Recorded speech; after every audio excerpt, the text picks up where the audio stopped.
Hold up.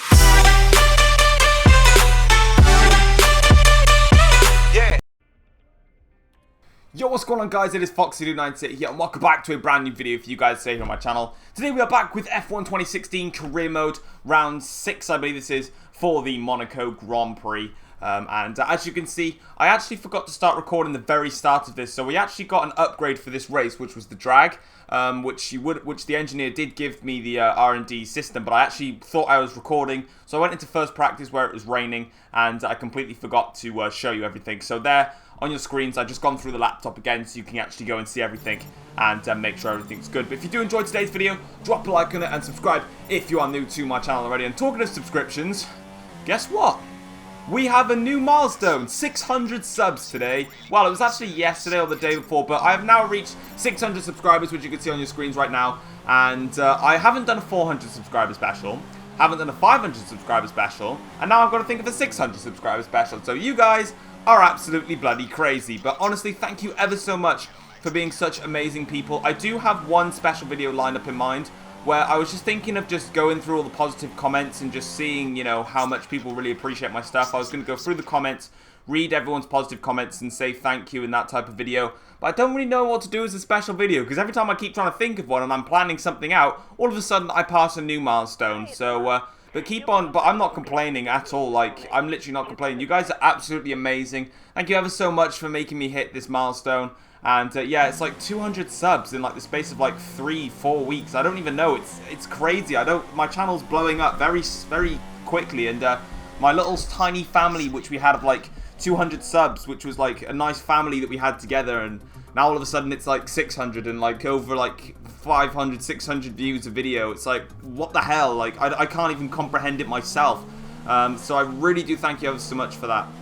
And I'll definitely be doing some thank you videos and stuff in the future. Don't worry. I do want to give back to you guys. But anyway, as you can see there, we nearly crashed into Daniel Ricciardo on our first lap. So anyway, in practice, we got maximum points for everything we did. In qualifying, you see, we actually weren't the fastest in Q2, which was pretty impressive. As you saw there, we nearly crashed into the back of Daniel Ricciardo on his lap. As you can see here, we're stuck behind Carlos Sainz here on what is our Q3 lap. I want to say it's our Q3 lap. Daniel Ricciardo's already gone fastest, but we go quicker than what Daniel Ricciardo set. And that is actually Q3, so it's going to be a Red Bull front row for the Monaco Grand Prix. And of course, with Monaco being super hard to overtake round, and action probably going to be limited on this circuit, getting that pole position in qualifying was absolutely crucial for myself in terms of trying to get some redemption in this Grand Prix. We're going for redemption after. If you haven't seen the Spanish Grand Prix, I highly recommend you go and check it out, which is why you'll then finally understand what I mean by getting redemption. But anyway, all resource points coming in. Lewis Hamilton, our rival, we're closing up on him very shortly, and we managed to gain some points back in the driver position.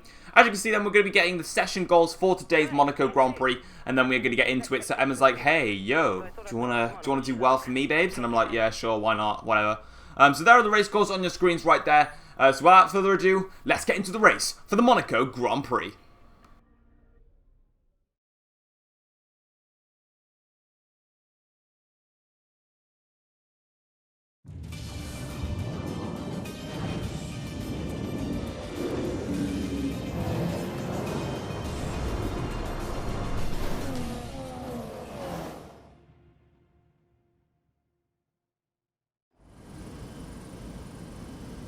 Take a deep breath and enjoy the moment. It's a very special time of the season once again, as we prepare for racing here this afternoon. There's no better test of driver, no more prestigious race to win, no bigger an occasion than the Monaco Grand Prix. The astonishing Circuit de Monaco is, for all intents and purposes, virtually unchanged since its inaugural race back in 1929. The faster cars of today, though, ensure the 19 corners past the casino and along the seafront remain as thrilling as ever. A 2.1-mile lap here takes us around an entire country, yet never more than inches from the race-ending barriers. And as the drivers start thinking about getting a good start and how on earth to get through Saint-Devote in one piece, I have to wonder, Anthony Davidson, if we might be seeing a safety car or two today. Well, you wouldn't exactly bet against it, would you?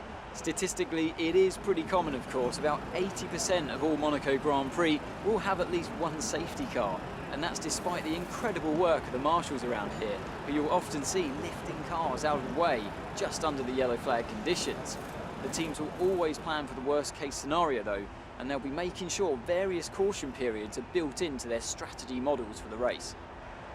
Okay, it's a short run to Saint-Devote, and you know what Monaco's like, so try to defend this lead. So before the off, let's remind ourselves of yesterday's qualifying session with a look at the starting grid. It's Red Bull in pole position then, with Daniel Ricciardo slotting in alongside. Looking down the rest of the grid we have Rosberg, Hamilton, Sebastian Vettel and Raikkonen, Bottas, Alonso, Button and Carlos Sainz, Massa, Perez, Nico Hülkenberg and Wehrlein, Gutierrez, Grosjean, Kevin Magnussen and Daniel Kvyat, Haryanto and Palmer, Marcus Ericsson and Felipe Nasser starts from the back of the grid. Now it's almost time to lights out, so let's go down to the track. Alright then guys, as you can see we're on the grid here for the Monaco Grand Prix. And we're going to be doing a one-stop strategy starting on the purple marked ultra soft tyres and then making a switch to the red marked super soft tyres, which will take us to the end of the race. So as you can see then, the formation lap is underway and we're going to be getting these tyres warmed up and up to temperature. And you can see now we are here on the actual grid itself. We've got 5 red lights for the Monaco Grand Prix.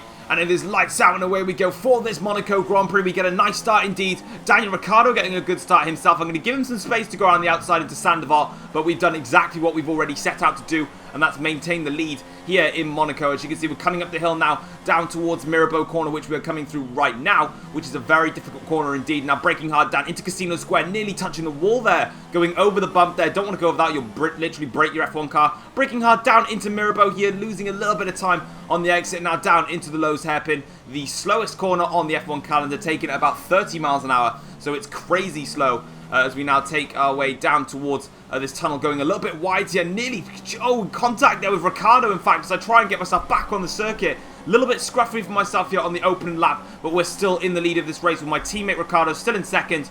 And as we're braking now down into the New Bell chicane, you can see we get that one nice and perfect, getting through there and then getting on the acceleration as we start to pull away a little bit from Ricciardo now. Braking hard into the back corner, you want to go as wide as you can, being as close as you can to the wall, through the swimming pool here, nicely done through the chicane, and then braking hard into this new section of the chicane here, which has been a lot tighter this year. Braking hard into Rascasse corner, you can see we outbrake ourselves just a tiny bit there, and then braking hard into the final corner, and around we go. And that is it for the end of the first lap here of the Monaco Grand Prix. We've had a perfect start to this Grand Prix, fastest lap, and we're going to start building a gap over Ricciardo as we brake into Saint-Devote. And let's get a replay of that start. As you can see, we got a very nice start here, and Daniel Ricciardo is just alongside us. We give him the outside line into Saint-Devote, but he decides not to really go for it. I was too far in front for him to make any sort of mistake. As you can see, we're coming up the hill now through Mirabeau corner. You can see here where Max Verstappen crashed in real life in the Red Bull. So hopefully I don't do the same thing. Breaking through Casino Square, we went very close to the wall there. Over the bump, now down towards Mirabeau corner. We went a little bit wide. In fact, it wasn't actually too bad looking at the replay cameras. It's okay. So down into the hairpin, I actually went a little bit wider than Ricciardo did, but you can already see the gap that me and Daniel are pulling over the rest of the field. Now this was the controversial point. You can see I get myself back onto the circuit and I've got no choice. I'm going to hit the wall, and then me and Ricciardo hit each other. Honestly, I'm going to put my hands up and say that was the silly thing from me. That was all my fault. I went wide. I basically then shut myself back on the... I did what the AIs do, where they come back on the circuit and they don't really pay any awareness to any other drivers. So it was a really stupid thing on my behalf. I take full responsibilities for that. I should have given Ricciardo the space for us to have a drag race down into the tunnel section. I'm pretty sure Christian Horner is going to yell at me and I'm going to start crying. So anyway, as you can see, braking hard into Rascasse corner. We go a little bit wide on the exit there. We actually don't do too bad in terms of hitting the wall, which is obviously what we don't want to do. And then around the final corner, you can see our gap beginning to increase out front from Ricciardo, from Rosberg, from Hamilton, from the Ferrari. I don't know which Ferrari it was. And then the Williams driver. So all is good in the Red Bull. Moving all the way on to lap 6 of the Grand Prix, we're still in the lead. We were still in the lead. Daniel Ricciardo was still behind us. We were pulling away ever so slightly from Ricciardo. But at the end of the day, he wasn't really making much of a challenge. And let's face it, it's Monaco. It's really, really hard to overtake around here. But Daniel's gone for a new strategy, as well as both Mercedes drivers. And they've all come into the pits earlier than me. They are deciding that they think they can get past me. They think they've got the pace to beat Foxy Dude around this track. E.g. which is myself. So they've gone for the undercut. Now, whether that's going to work or not is the crucial part. Now, I'm hoping at this point that they come out into some traffic, because the AIs around Monaco are very, very bad at getting through traffic. And when I mean very bad, they don't really go through the traffic. They just sit in a single file and just hope for the best and wait for the others to come into the pits. So this is my opportunity now to really absolutely gun it on this lap, which is why I'm showing it, because it's the most crucial lap probably of this entire Grand Prix, in terms of can we get out in front of my teammate Ricciardo and stop this undercut basically from working. As you can see, we set our personal best middle sector for myself, so that's definitely some encouraging signs there. And as you can see, we're coming into the pits now, and we're going to be putting on those Red Mark super soft tyres and taking these to the end of the race. So let's see if my pit mechanics can do a good job. Yes, they definitely can. And let's get on with this Grand Prix. Bit of smoke there, actually. A bit of wheel spin. Safety car there. Safety car not needed, unfortunately, in this Grand Prix. Sorry, mate. We don't need you. Coming out of the pits now, you can see there is Perez, and there is Haryanto, and there is another Force India Hulkenberg, and a Romain Grosjean there. And we're going to come out just in front of Grosjean, and that's also in front of Ricciardo there. So that's crucial, actually, that we've now got a gap in terms, or a car's pet space between myself and Daniel Ricciardo. So the undercut has not worked for Ricciardo. He's definitely close. Let's not face it. He's a lot closer than where he was before. But Daniel Ricciardo's undercut plans have not worked, and now we need to clear the traffic of everybody else before Daniel gets past Grosjean, because if he can get past Roman quickly, then it's going to cause a real problem for myself, and I believe Ricciardo has got either Hamilton or Rosberg right behind him. In fact, there's a little bit of a train that's behind Grosjean, and what I'm trying to do now is not be the new leader of the train. I'm hoping to really just blast away into the distance and hope that I've got nothing to do with this. We outbrake ourselves here into the New Bell chicane. I sort of cut it a little bit, but the stewards never gave me a warning for going across the chicane like that, so I'm guessing there's nothing wrong with doing it, but whatever, we had to do it anyway. And as you can see, my pursuit is now Nico Hulkenberg. You could already see that I'm building a gap between myself and Romain Grosjean, which is crucial, because Grosjean's on the ultra soft tyres, and he's going to be coming in and making a pit stop. In fact, he's already come in for his pit stop. I tell a lie. Looking at the top left on the leaderboards, he's already come in for the pit stop. So now it's a straight drag up this hill. I now need to get past Ricciardo, get past Hulkenberg as quick as I possibly can. Coming through Mirabeau corner and now breaking into Casino Square. I'm going to back off a little bit, get the better traction and acceleration from Casino Square over the bump. I'm going to go for a late braking move down the inside into Mirabeau corner, and Hulkenberg gives us the space, and we make the overtake into Mirabeau, and we once again have got a car's gap between myself and my teammate Daniel Ricciardo, and crucially, of course, fastest lap of the race for myself, so we're really pushing right now. Hulkenberg and Perez are both on super soft tyres, the Red Mark tyres, so they started on those. They're going to be going long on their first stints, which means they won't be coming in till about lap 13, lap 14, which means that I've got plenty of time to build a gap and then just cruise it there from here on in. But anyway, we've got some overtaking to do, so we're going to go down the inside into Mirabeau corner on Sergio Perez. So just like we did on Nico Hulkenberg, we got the job done into Mirabeau corner on a Force India. So he is dispatched with, and now we have got Sergio Perez and Nico Hulkenberg as a bit of a buffer, or as a gap against my teammate Daniel Ricciardo. Moving on all the way to the last lap of the Grand Prix, and yeah, nothing happened. Literally, this entire race was actually one of the quietest races I've ever had to experience in my life. I got the job done in qualifying, I got the job done off the line, stayed in the lead of the race, came into the pits, managed to maintain the lead with the strong pace that I had. Yeah, so after the calamities in Spain, we're going to hit back fighting here in Monaco and take the win here in Monte Carlo. A great result for myself, but yeah, a really strange and quiet race. Overall, in terms of the Grand Prix, like I said, I got the job done in qualifying, which I needed to get the lead, which I did. Get pole position, which I did. In the race, I got the lead into Sandoval, which was crucial. Ricciardo couldn't find a way past me in the first stint. Of course, it's Monte Carlo. You can't expect loads of overtaking. Then, of course, after the pit stops, I managed to get out in front of Ricciardo, and Grosjean gave me a nice, comfortable, like 2-second gap or so. And then, of course, once Grosjean then came into the pits, Ricciardo had a clear run to attack me. I then got past Perez and Hulkenberg, whereas Ricciardo didn't. And then by the end of the day, like, Ricciardo did close up onto me. He definitely got that gap back down to a second by the end of the race. You saw that, but it didn't matter. I mean, we had a comfortable Grand Prix out front, and we're going to be taking home 25 points for today's race. I do apologise for this being a very, very quiet race, but Monaco is Monaco. It's a track that you barely see overtaking around, and basically just wait for the Canadian Grand Prix, for the next Grand Prix, where we should see a lot more action, especially with the long back straights, so we'll have to be ready for that. But overall then, I just wanted to quickly show again that this is on ultimate difficulty or ultimate AI, because I just don't want people to start, you know, conspiracizing and saying, no, you're not on ultimate AI, you just changed it because you did rubbish in Spain, so you wanted to go on a different difficulty.